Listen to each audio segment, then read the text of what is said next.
Hello friends, welcome to Abi's vlogs. ഞാൻ നിങ്ങളുമായി share ചെയ്യാൻ പോകുന്നത് നമ്മുടെ വെയ്റ്റ് ലോസ് ഡയറ്റിൽ ഉൾപ്പെടുത്താൻ പറ്റിയ ഒരു റാഗി പോറിഡ്ജിൻ്റെ റെസിപ്പിയാണ്. അതിനുവേണ്ടി ഞാനിവിടെ ഒരു 1/4 കപ്പ് പഞ്ഞിപ്പുല്ല് 4 മണിക്കൂർ കുതിർത്ത് ഒരു 3-4 പ്രാവശ്യം കഴുകി വൃത്തിയാക്കി എടുത്തിട്ടുണ്ട്. ഇനി ഇതൊരു മിക്സിയുടെ ജാറിലേക്ക് ഇട്ട് കൊടുക്കാം. പഞ്ഞിപ്പുല്ലിൻ്റെ പൊടി കൊണ്ട് പോറിഡ്ജ് ഉണ്ടാക്കുന്നതിനേക്കാളും ഇങ്ങനെ മുഴുവനായുള്ള പഞ്ഞിപ്പുല്ല് കൊണ്ട് പോറിഡ്ജ് ഉണ്ടാക്കിയാൽ നല്ല ടേസ്റ്റാണ് കഴിക്കാനായിട്ട്. ഇനി ഇതിലേക്ക് ഞാനിവിടെ ഒരു 1/2 കപ്പ് തേങ്ങ തിരുമ്മി എടുത്തിട്ടുണ്ട്, അതുകൂടി ചേർത്ത് കൊടുക്കാം. ഇനി ഞാനിതിലേക്ക് ചേർത്ത് കൊടുക്കുന്നത് ചക്കരയാണ്. ചക്കര എന്ന് പറഞ്ഞാൽ കരിപ്പെട്ടി, ശർക്കരയല്ല. പഞ്ചസാരയും ശർക്കരയും ഒക്കെ ചേർത്ത് കുറുക്കുണ്ടാക്കുന്നതിനേക്കാളും ഹെൽത്തിയാണ് ചക്കര ചേർത്താൽ. ചക്കര വെയ്റ്റ് ലോസിന് നല്ലതാണ്. പഴയ കാലത്ത് കാപ്പിക്ക് ഈ ചക്കരയായിരുന്നു ഉപയോഗിച്ചിരുന്നത്. ആ ചക്കര ഞാനിവിടെ നിന്ന് പൊടിച്ചാണ് എടുത്തിരിക്കുന്നത്. അത് ഇതിലേക്ക് ചേർത്ത് കൊടുക്കാം. ഇനി 1 ടീസ്പൂൺ ഏലക്കായും പഞ്ചസാരയും കൂടെ പൊടിച്ചത് ചേർത്ത് കൊടുക്കാം. ഇനി ഇത് അരയുന്നതിനാവശ്യമായ വെള്ളം കൂടെ ചേർത്ത് നന്നായിട്ടൊന്ന് അരച്ചെടുക്കാം.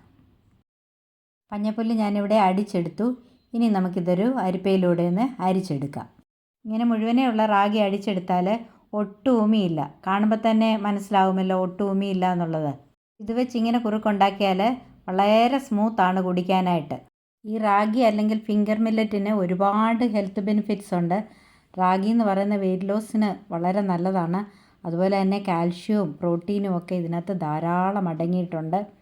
അതുകൊണ്ട് തന്നെ ഇത് ബോണിനെ സ്ട്രെങ്തൻ ചെയ്യാനും മുടിയുടെയും സ്കിന്നിൻ്റെയും ഒക്കെ ആരോഗ്യത്തിനും നല്ലതാണ്.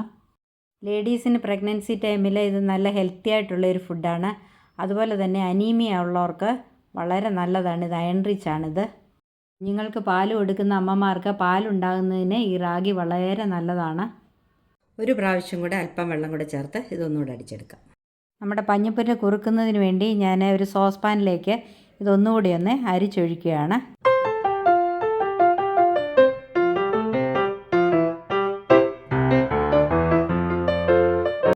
ഇനി നമുക്ക് അടുപ്പിൽ വെച്ചതൊന്ന് കാച്ചിയെടുക്കാം. നമുക്കിനി ഇത് നല്ലതുപോലെ ഒന്ന് ഇളക്കി കൊടുക്കാം. ഇതിങ്ങനെ കണ്ടിന്യൂസ് ആയിട്ട് ഇളക്കി വേണം കുറുക്കിയെടുക്കാനായിട്ട്. അതുപോലെ തന്നെ ലോ ഫ്ലെയിമിൽ വെച്ച് വേണം ഇത് കുറുക്കാനായിട്ട്, അല്ലെങ്കിൽ ഇത് അടി പിടിക്കുവാനുള്ള സാധ്യതയുണ്ട്. ഇത് നല്ല ഹെൽത്തി ആയിട്ടുള്ളൊരു പോറിഡ്ജാണ്. കുട്ടികൾക്കൊക്കെ കൊടുക്കാനായിട്ട് ഇത് വളരെ നല്ലതാണ്. കുട്ടികൾക്ക് മാത്രമല്ല, മുതിർന്നവർക്കും ഇത് വളരെ നല്ലതാണ്. ബ്രേക്ക്ഫാസ്റ്റായിട്ടും അതുപോലെ തന്നെ രാത്രിയിൽ ഫുഡായിട്ടും ഒക്കെ ഉപയോഗിക്കാനായിട്ടിത് വളരെ നല്ലതാണ്.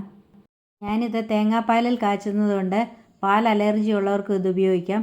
അതുപോലെ ഇത് ഗ്ലൂട്ടൻ ഫ്രീ ആണ്. ഗോതമ്പൊക്കെ അലർജി ഉള്ളവർക്കും ഇത് ഉപയോഗിക്കാം.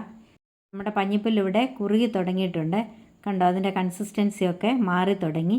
ഇനി ഈ സമയത്ത് നമുക്കൊരു 2 സ്പൂൺ നെയ്യ് കൂടി ചേർത്ത് കൊടുക്കാം. ഇങ്ങനെ നെയ്യൊക്കെ ചേർത്ത് കൊടുത്ത് ഉണ്ടാക്കുമ്പോഴേ അതിനൊരു പ്രത്യേക ടേസ്റ്റാണ്. നമ്മുടെ പഞ്ഞിപ്പുല്ല് ഇപ്പോൾ ആവശ്യത്തിന് കുറുകിയിട്ടുണ്ട്. ഈ ഒരു കൺസിസ്റ്റൻസിയാണ് വേണ്ടിയത്. ഇനിയിപ്പോൾ നമുക്ക് ഒരു അല്പം ഉപ്പ് കൂടി ചേർത്ത് കൊടുക്കാം. ഉപ്പ് കൂടി ചേർത്തിട്ട് ഇനി തീ ഓഫ് ചെയ്ത് വാങ്ങി മറ്റൊരു പാത്രത്തിലേക്ക് നമുക്ക് സെർവിങ് ബൗളിലേക്ക് മാറ്റി കൊടുക്കാം. അപ്പോൾ വളരെ എളുപ്പത്തിൽ ഉണ്ടാക്കാൻ പറ്റുന്നതും ഹൈലി ന്യൂട്രീഷ്യസുമായിട്ടുള്ള പഞ്ഞപ്പുൽ കുറുക്ക് അല്ലെങ്കിൽ റാഗി പോറിഡ്ജ് ഇവിടെ റെഡി ആയിട്ടുണ്ട്. അപ്പോൾ ഇതുപോലെ എല്ലാവരും ഒന്ന് ട്രൈ ചെയ്ത് നോക്കണം. ട്രൈ ചെയ്ത് നോക്കിയിട്ട് എൻ്റെ വീഡിയോ ഇഷ്ടപ്പെട്ടെങ്കിൽ ലൈക്ക് ചെയ്യണം, കമൻറ്റ് ചെയ്യണം, മറ്റുള്ളവർക്കൊക്കെ ഒന്ന് ഷെയർ ചെയ്ത് കൊടുക്കണം. സബ്സ്ക്രൈബ് ചെയ്യാതെ ആരെങ്കിലും കാണുന്നുണ്ടെങ്കിൽ ഒന്ന് സബ്സ്ക്രൈബ് ചെയ്ത് സപ്പോർട്ട് ചെയ്യണം. അപ്പോൾ ഇനി മറ്റൊരു വീഡിയോയുമായി കാണാം. Till then bye bye.